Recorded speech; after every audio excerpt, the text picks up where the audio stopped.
Hello everyone, Ryan from Huckabye again, and today we're going to be talking about a certain type of rich results called Q&A.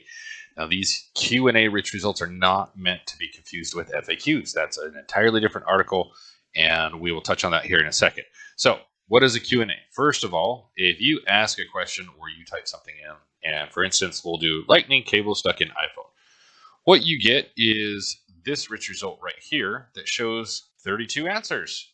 Apparently, people have answered that 32 times. Now, you'll see a lot of these based off of like Quora or something on those lines. Now, how do you get those rich results? Well, what do you need on your site or your page? It's very simple, and our software will look for it and mark it up as Q&As. So you need the question, you need the answers, and you need the availability for the public to upvote or downvote that specific question or answer. Actually, the answers. You need an answer count, which is kind of like how many times people have answered that and indicating that. So a good example is if we go to this specific